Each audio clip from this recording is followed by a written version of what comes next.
Bienvenue sur l'appel du ciel. Si tu es un fidèle de Jésus-Christ, tu vas adorer suivre notre chaîne. Aujourd'hui, nous allons plonger dans un sujet fascinant mais souvent négligé. Le rôle crucial de l'Iran, connu sous le nom de Perse dans les temps bibliques, dans les prophéties et les événements mondiaux selon la Bible. Avant de commencer, n'oublie pas de t'abonner à la chaîne et de liker cette vidéo pour que plus de personnes puissent découvrir ces incroyables connexions entre l'Iran et la Bible. Quand on pense à la Bible, on pense surtout à Israël, à l'Égypte ou à Babylone, des lieux emblématiques qui reviennent sans cesse dans les récits bibliques. Mais si je te disais que l'Iran n'était pas seulement une nation de plus dans l'histoire biblique, mais bien une nation mentionnée spécifiquement dans les prophéties, destinée à jouer un rôle décisif dans le destin du peuple choisi par Dieu. Aujourd'hui, nous allons explorer la Perse, de ses origines dans la lignée de Noé à son rôle central dans l'accomplissement des promesses de Dieu à Israël. Pour comprendre les racines bibliques de l'Iran, il faut remonter à l'histoire de Noé et de ses descendants. Après le déluge, les trois fils de Noé, Sem, Cham et Japheth, deviennent les ancêtres de toutes les nations de la terre, selon le récit de la Genèse. L'un des fils de Japheth, Madé, est l'ancêtre des Mèdes. Ces Mèdes seront plus tard étroitement associés aux Perses, formant ensemble l'empire Mède-Perse, l'un des plus puissants de l'histoire mondiale. D'après la Bible, les ancêtres des Iraniens viennent de Japheth, via Madé, ce qui inscrit le peuple iranien dans la grande narration biblique dès les débuts de l'humanité après le déluge.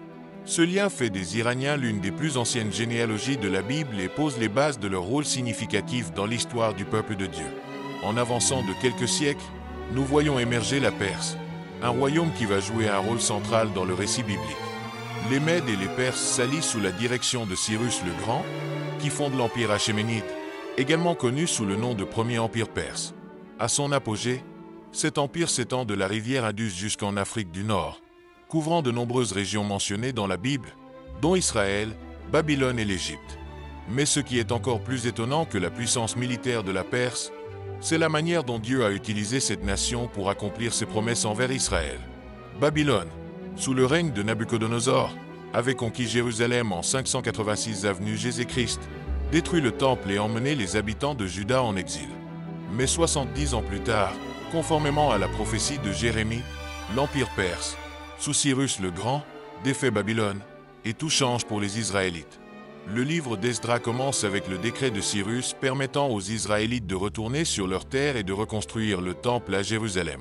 Cet événement, relaté dans les premiers chapitres d'Esdras, est un exemple clair de la manière dont Dieu a utilisé un roi étranger, qui ne faisait pas partie de son peuple élu, pour apporter la rédemption à Israël. Et ce qui est encore plus impressionnant, c'est que le prophète Ésaïe, plus d'un siècle avant la naissance de Cyrus, avait déjà mentionné son nom dans ses prophéties, disant qu'il serait le berger de Dieu, l'élu qui restaurait Israël. Ce moment est l'un des tournants les plus surprenants de l'histoire biblique. La Perse, une nation païenne, devient l'instrument par lequel Dieu accomplit ses promesses et restaure son peuple. Dans Ésaïe 44, 28, Dieu appelle Cyrus par son nom, disant qu'il accomplira ses desseins.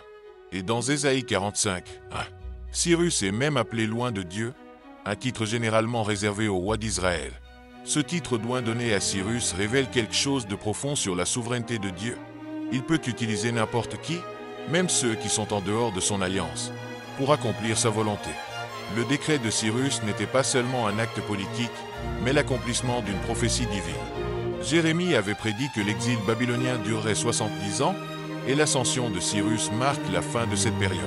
Cet acte de libération est un rappel pour Israël et pour le monde entier que le plan de Dieu dépasse de loin tout empire humain, et que même les figures les plus improbables peuvent être les instruments de son dessein divin.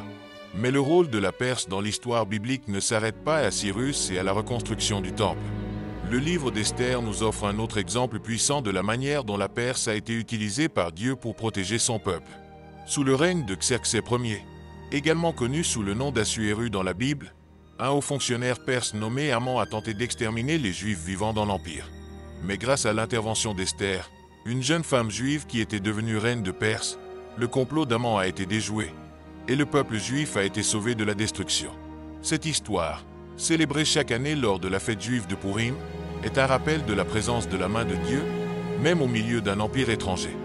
Bien que la Perse ne fasse pas partie du peuple de l'Alliance, elle devient une fois de plus le théâtre où Dieu protège Israël et accomplit sa promesse de les préserver.